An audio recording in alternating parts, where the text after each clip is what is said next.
an Abi Hasan Abdurrahman bin Muzaffar bin Daud Ad-Dawudi an Abi Muhammad Abdullah bin Ahmad As-Rakhsi an Abdullah an Abi Abdullah Muhammad bin Yusuf bin Matar Al-Firabri qala haddatsana al-Imam al-Hafidh Abu Abdullah Muhammad bin Ismail bin Ibrahim Al-Bukhari qala haddatsana Muhammad bin Muthanna qala haddatsana Yahya an Hisham qala akhbarani Abi an Aisyah anna an-nabiy sallallahu alaihi wasallam dakhala 'alaiha wa 'indaha imra'atun faqala man hadhihi qalat fulanatu tadkhulu min salatiha qala ma 'alaikum bima tutiqun wa wallahi la yamallu Allah hatta tamallu wa kan habbat dini ilaihi ma dama 'alaihi sahibuhu. Daripada Sayyidah Aisyah radhiyallahu taala anha bahwasanya Rasulullah sallallahu alaihi wasallam masuk ke rumah. Yang mana rumah Rasulullah itu setiap istrinya punya rumah. Jadi yang dimasuki adalah rumah Sayyidah Aisyah radhiyallahu taala anha. Dan di samping daripada Sayyidah Aisyah ada seorang perempuan. Maka Rasul berkata, ini siapa? Yang perempuan ini siapa? Ini kamu kadang-kadang masuk ke rumah kamu nggak tahu istri kamu pakai apa, nggak pakai niqab. Ini pernah kejadian ini di Mesir. Kejadian di Mesir. Jadi suaminya masuk ke rumah, istrinya sama kawan dia pakai niqab.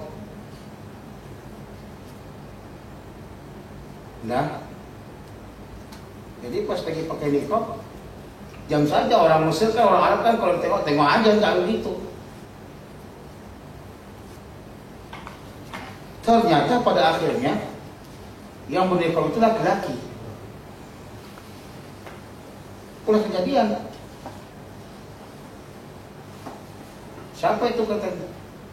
Teman saya katanya. Ya karena dia pakai niqab nggak nampak lah siapa. Dia pun nggak bercakap. Kalau bercakap untuk ketahuan suaranya kan. Siapa namamu? Aminah. Gitu. Suara dia besar sedikit. Ketahuan itu laki-laki. Tapi memang biasanya adat Mesir, kalau katanya perempuan, mereka tak cakap. Dia mudah. Suaminya di ruang tamu,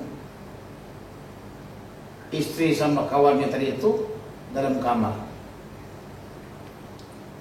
Apa buat mereka? Tahu sendiri. Itu masalah. Kita sebagai suami mesti perhatian kepada istri kita. Siapa di bawahnya, siapa kawan daripada istri kita itu. Jangan sempat istri kita berkawan dengan orang yang begini mulutnya. Ini akan mengajakkan nanti mulutnya juga begini. Semua perkara dia tahu. Apanya pasukan merumpi. Di Indonesia kita namanya pasukan merumpi. Suka ngumpul di rumah itu. Cerita apa? Membahas segala permasalahan. Yang dibahas kebiasaannya itu bintang pilih. Aku dengar tadi itu siapa itu putus dia dah, nggak lagi apa, cerai deh. Berapa kenaan tua katanya, tolak tua dah. Iya, punya anak nggak tahu macam mana. Oh, pembahasan subhanallah. Macam-macam lah pula kan. Di Malaysia ini ada nggak acara itu? Acara pembahasan bintang film, bintang penyanyi dah. Berapa banyak? Di Indonesia setiap pagi, petang, malam ada. Subhanallah. Waalaikumsalam. Kenapa acara-acara seperti ini ya banyak sekali? Kenapa? Karena peminatnya banyak, kan begitu. Yakin saya kalau peminatnya tidak banyak maka acara seperti ini tak akan banyak. Silet katanya, acara di Indonesia silet. Pagi-pagi lagi tengok dah silet katanya. Selebritis tahap kepanjangan ini saya tak tahu. Dia akan bahas semua daripada kehidupan selebritis. Semua kok tengoklah tanya makcik-makcik di rumah. Dia kalau bicarakan tentang biografi daripada seorang penyanyi, macam seorang muhaddis yang membicarakan tentang biografi seorang muhaddis. Laksanakan seperti Ibnu Hajar yang menciptakan seorang biografi ulama muhaddis itu. Macam-macam segala, betul. Dia tahu berapa banyak anaknya, berapa banyak suaminya, berapa banyak keretanya. Itulah. Kenapa seperti itu? Karena kita terlampau mengikuti. Sama juga dengan begini, saya maaf ya, seorang pendakwah pada zaman sekarang ini, mungkin saja di Malaysia juga begitu, sudah punya tarif harga. Isra Mi'raj, Maulid Nabi, berapa Pak? Pak Cik berapa sekarang Ustaz? Cikgu 2.000 saja, 2 jam 2.000, 2 jam 2.000. Ustaz Fahmi pun tak berapa jam tak sampai 2.000. 1 bulan berapa Ustaz Fahmi datang dapat gajinya? Ada 3.000, ada 2.000, tak sampai 1 bulan, tak sampai 2.000. Ini 2 jam 2.000. Kalian tak berapa jam tak kaya. Nah, ustaz-ustaz seperti ini makin menjamur di mana-mana, baik di Malaysia maupun di Indonesia. Sudah? Boleh. Kalau ditanyakan masalahnya, kenapa kami punya seperti itu? Dia kata, ya kami proporsional. Oh. Kenapa proporsional?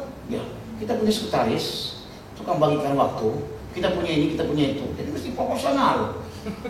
Anda ingin sesuatu yang baik, maka mesti proporsional. Nah, proporsional memerlukan duit. Subhanallah. Jadilah dakwah barang berharga buat mereka untuk dunia mereka. Kenapa makin banyak, kenapa makin berkembang para ustadz-ustadz seperti ini? Salah kita. Jangan salahkan mereka juga. Mereka memang sudah salah, tapi kita juga salah.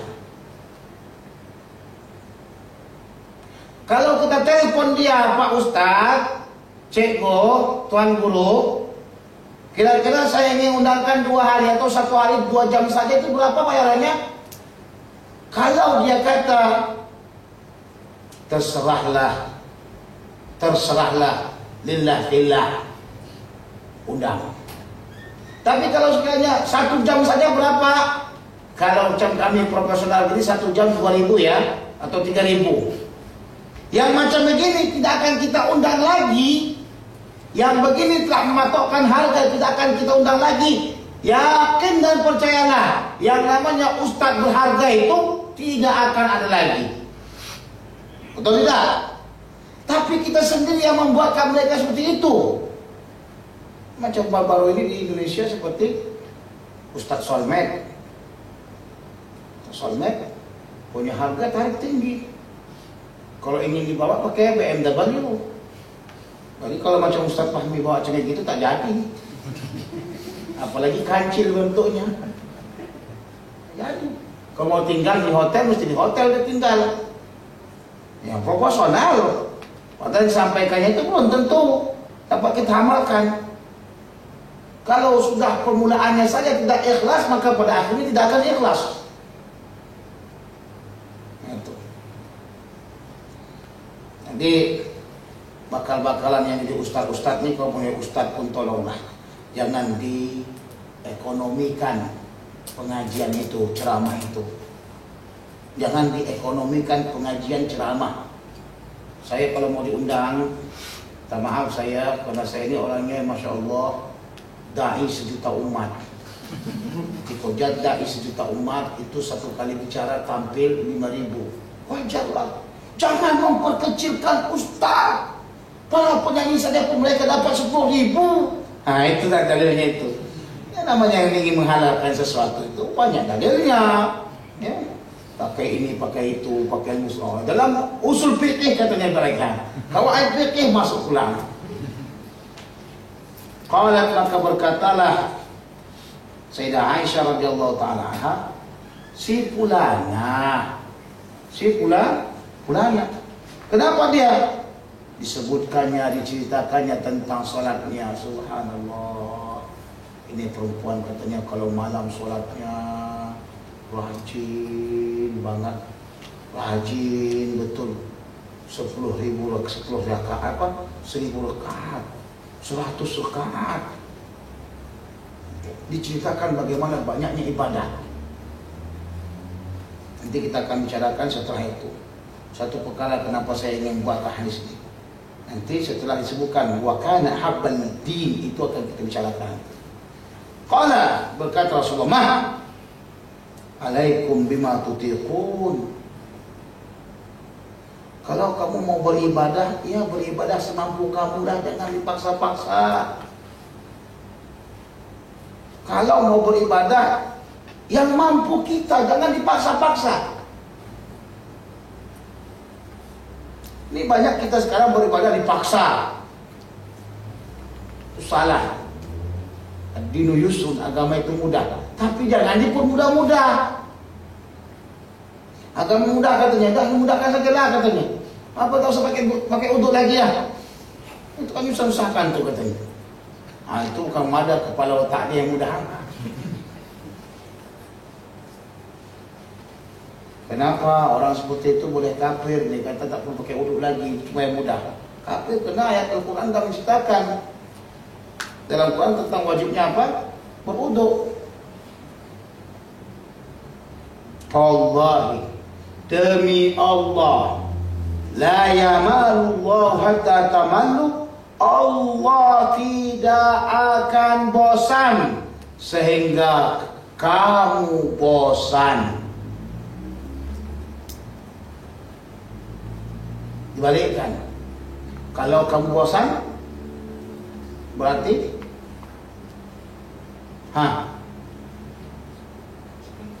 gimana? Kalau kamu bosan, jadi kalau ada harta di sini, Allah tak akan bosan sehingga kamu bosan. Ketika kamu tidak bosan, Allah tak akan bosan. Maka ketika kamu bosan, maka Allah akan bosan. Paham tak? Allah tidak akan bosan sehingga kamu bosan. Nah, ketika sehingga kamu bosan, maka Allah akan bosan. Paham? Yang jadi pertanyaannya adalah, benarkah Allah itu bosan? Benarkah Allah bosan? Inilah yang namakan dengan i'tikad Wahabiyah yang meruncingkan, yang membahayakan. Di sini saya sangat menekankan sekali masa-masa seperti ini, itu saya masukkan supaya dipahamkan. Ini dalil kalau kita pukulkan sama mereka pening kepala orang itu. Nah, semalam saya punya status menceritakan tentang kewahabian Al-Qarni, itu memang biasa. Dan saya tahu dari sebelum-belumnya saya baca kitab dia. Demikian juga Uraifi, pembawa acara di channel Ar-Risalah, channel Risalah, channelnya Kuwait, suka membid'ahkan dan mengkafirkan orang di situ dia, Al-Uraifi. Jadi Malaysia sekarang ini perlu dipertanyakan, kenapa kelompok Wahabi, pembusa Wahabi makin ganas datang ke Malaysia? Ada apa dengan cinta? Kok begitu? Bukan ada apa dengan cinta, ada apa dengan mereka datang ke sini ya? Siapa yang membawakan mereka? Ada kepentingan apa mereka ke sini? Kenapa mereka ingin memperbaiki akidahnya orang? Selama ini apakah memang orang akidah Malaysia ini akidah orang sesat atau orang kafir? Atau sebenarnya akidah mereka yang rusak? Tetap saya katakan, di antara sifatnya Khawarij adalah merasa mereka yang paling benar.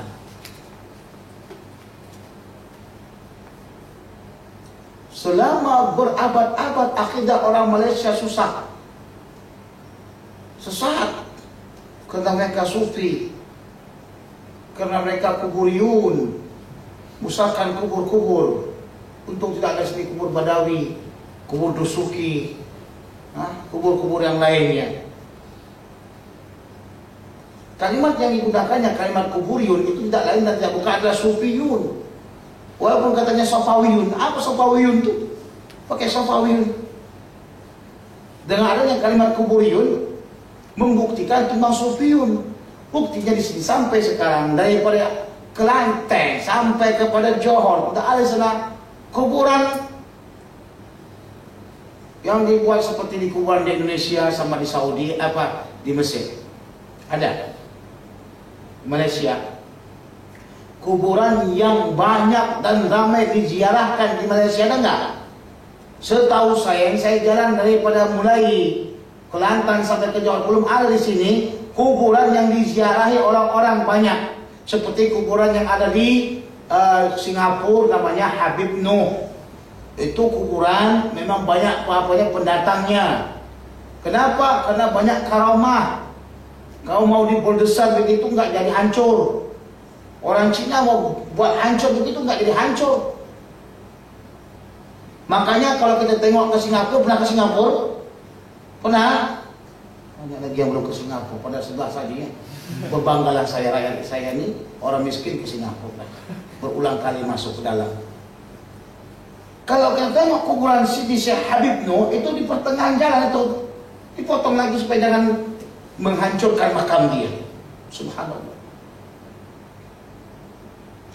Di Aceh, dekat ujung daripada Aceh, namanya ada makam Syekh Abdul Rauf Singkil. Manakala tsunami menerjang badai dan menerjang segala batu karang yang hancur semuanya. Batu karang hancur. Bukan hanya batu karang hancur, perumahan hancur, semuanya hancur. Tapi ini perkuburan, kuburnya Syekh apa? Syekh Rauf Singkil, Abdul Rauf Singkil tak hancur. Tidak kan? Yang dulu banyak orang menziarahinya, sekarang makin banyak lagi orang menziarahinya. Karena telah menyaksikan betapa Allah menjaga wali-walinya. Yang jadi permasalahan sekarang ini di Malaysia lah dulu. Yang dia tidak sampai, cuma Selangor dan Kuala Lumpur aja. Apakah ada di Malaysia ini kuburan yang dibuat seperti Syekh Abdul Rauf Singkil, Syekh Habib Noh, dan kuburan-kuburan Wali Songo atau kuburan Dusuki, Ibrahim Dusuki, Sidi Ahmad Badawi yang diziarahi banyak? Enggak ada. Betul tak? Di Kelantan siapa? Makam Tok Senenghor. Tok Senenghor? Makam apa? Tok Senenghor. Apa nama lupa saya. Tapi ketika saya datang ke sana tidak banyak orang ziarah.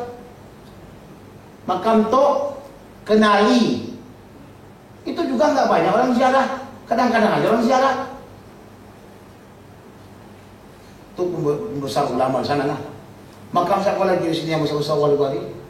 Bukan kita kata mereka tak wali, mereka wali. Cuma masalahnya tidak ada seperti pelaksanaan seperti Habib Noh dengan yang lain-lainnya. Nah, pahamlah kita makna kuburium di situ adalah orang-orang sufi. Paham tak?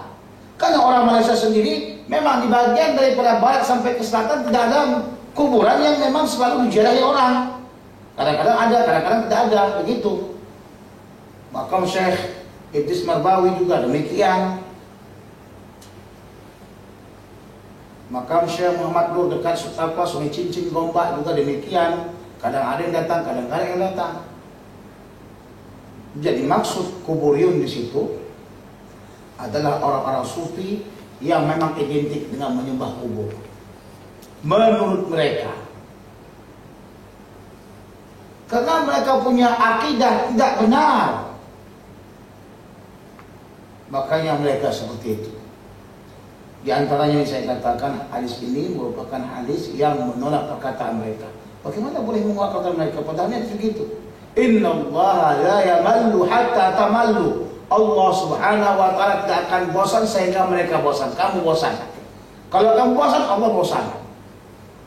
Dalam akidah, mereka terkenal dengan sistem tidak boleh mentakwilkan, tidak boleh mentafsirkan, tapi menetapkan makna yang ada sebagaimana Allah sifatkan atau Rasulullah sifatkan Allah subhanahu wa ta'ala. Itulah yang diperpegang. Paham? Kalau Allah sebutkan sifatnya, kalau Rasulullah sebutkan sifat Allah, maka tidak boleh ditakwilkan, tidak boleh ditafsirkan, tapi wajib ditetapkan. Apakah kaidah yang mereka buat ini sesuai dengan kaidah Ahlu Sunnah wal Jamaah yang ada pada ayat Al-Quran dan Sunnah Rasulullah SAW? Kita lihat. Manakala hadis ini terdapat dalam Sahih Bukhari, berarti tak boleh ditolak. Wahabi sepakat, kita sepakat. Nah, hadis ini manakala Allah Subhanahu wa ta'ala memberikan wahyu kepada Rasulullah. Rasulullah kata, innallaha la yamallu, Allah tidak akan bosan sehingga manusia bosan. Jadi bagaimana menyikapinya? Apakah kita akan tetapkan Allah bersifat bosan? Allah itu bosan, tapi tidak seperti bosan kita. Kan begitu akidah mereka. Allah punya tangan, tapi tak seperti tangan kita. Tidak setiap orang yang mengatakan tidak seperti itu berarti dia itu menghilangkan keraguan dari Allah. Ini Abrar. Abrar punya perut, tapi tak seperti perut saya. Karena perut saya lebih besar lagi. Paham tak? Itu bahasa. Nah, oke, kita tetapkan saja. Karena kaidah mereka mengatakan tetapkan apa yang Allah tetapkan, tetapkan apa yang Rasulullah tetapkan. Kita tetapkan Allah itu bersifat bosan jika manusia bosan. Subhanallah. Apa mereka terima? Mereka akan katakan, tidak seperti itu, katanya. Tidak seperti itu. Tapi macam mana? Bukankah itu kaidah kamu? Tak kami amalkan. Kaidah kamu seperti itu tak kami amalkan. Tetapkan apa yang Allah tetapkan, tetapkan apa yang Rasulullah tetapkan. Kami tetapkan Allah punya sifat bosan. Why?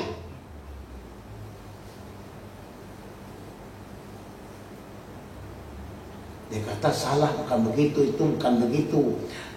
Caranya ini bahasa ditafsirkan, katanya. Tafsirkan kemana om? Ditafsirkan, katanya. Kalau kau ingin sebutkan tafsirkah, tak tafsirkah, kalau kau sudah rubahkan makna hakikat kepada makna yang lainnya, itulah namanya takwil. Jadi pada hadis ini mereka terpaksa untuk merubah kepada makna hakikat, kepada makna yang lain.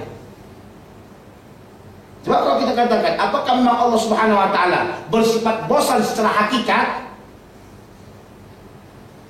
Sebagai mereka katakan, Allah punya tangan secara hakikat, maka Allah punya sifat bosan secara hakikat. Coba bayangkan bagaimana akidah yang hancur daripada akidah mereka. Inikah yang mau kita ikuti? Inikah yang mau memperbenarkan akidah orang Malaysia yang selama ini mereka mensucikan Allah? Dari zaman dahulu sampai sekarang orang Malaysia mensucikan Allah, tidak pernah terlintas dalam hatinya untuk mengatakan Allah itu seperti makhluk. Paham? Nah, ketika kita tanyakan kenapa di sini mereka tak gunakan kaidah mereka, kenapa mereka palingkan makna yang sebenarnya? Apakah sebenarnya memang akidah mereka itu benar atau malahan akidah mereka itu sungsang? Di sini saya masukkan hadis supaya antum paham. Hadis ini yang saya gunakan untuk puak-puak Wahabi ketika mereka menyerang seperti itu. Saya baguskan. Ini hadis Sahih Bukhari. Kalau memang tak pernah dengar, memang kau tak pernah baca hadis. Hadis ini Sahih Bukhari. Tengok kembali. Saya takhas di sini. Akhrajul Bukhari. Bukhari mengeluarkan dalam kitab Imam bab ahabul dini ilallah adwama. Nah, Bukhari. Imam Bukhari sendiri telah mengeluarkan hadis yang menceritakan Rasulullah mengatakan Allah Subhanahu wa Ta'ala itu bersifat bosan. Kenapa kamu kata tidak? Kenapa kita tidak perlu itikadkan?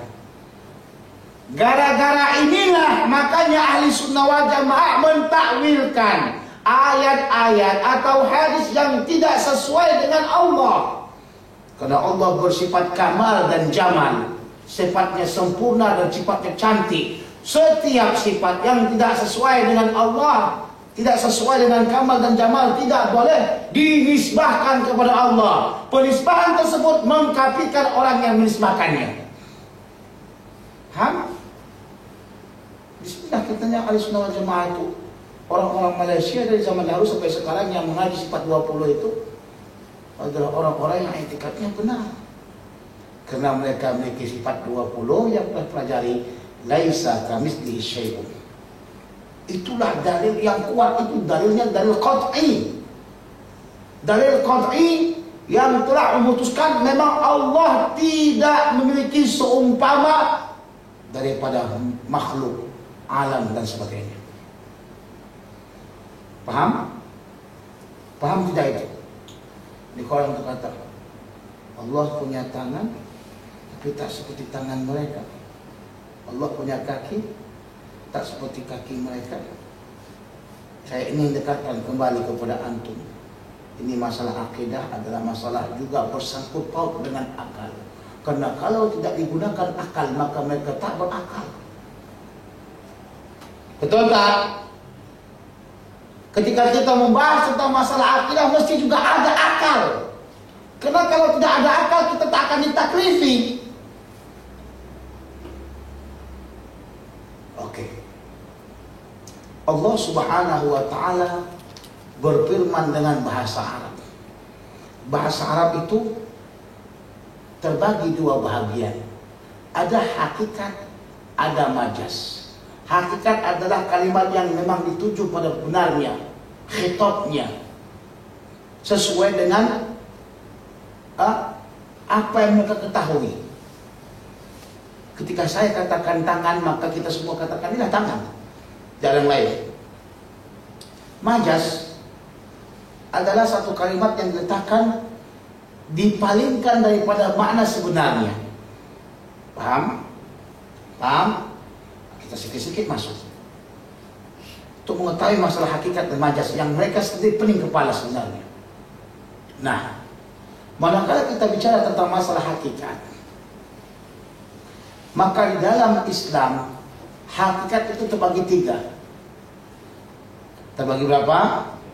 Tiga. Saya tidak bicarakan masalah tauhid. Hakikat ini hakikat tauhid tak? Ini hakikat menurut usul fiqh dan lugah Arabiyah atau balaghah. Hakikat terbagi tiga. Yang pertama, hakikat lughawi. Hakikat yang sebenarnya dalam bahasa, dalam pemakaiannya.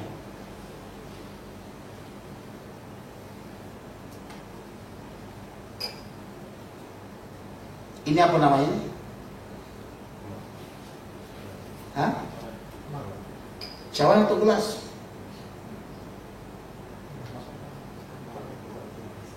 Hah?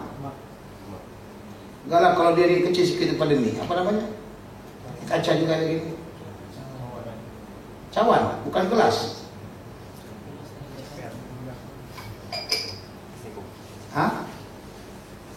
Kalau yang terbuat daripada plastik apa namanya?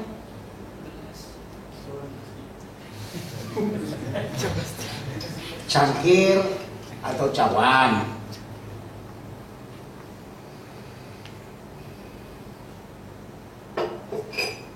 Penggunaan hakikat yang sebenarnya menurut bahasa itu namanya hakikat lughawi. Manakala kita sebutkan tangan, maka inilah tangan.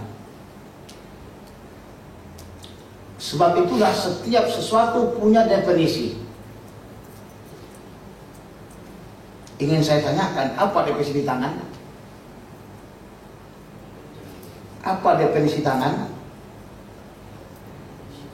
Setiap hari kita bawa, tapi tidak tahu kita definisinya. Saya ingin tanyakan ya, kalau tengah jalan tiba-tiba ente punya mata melihat sesuatu seperti ini dia, ente kata apa? Kaki orang terjatuh, kah? Atau tangan orang terjatuh? Hah? Kau tahu tangan itu? Hah? Kok kita tahu itu tangan? Berarti kan ada cara mengetahui itu tangan kan? Berarti ada definisi tangan itu kan? Tangan, astagfirullahaladzim, kaki orang ini putus, dibawa oleh kawannya, Abror ini kaki orang ini putus. Ini bukan tangan, ini bukan kaki katanya. Abror kata, ini bukan kaki bodoh.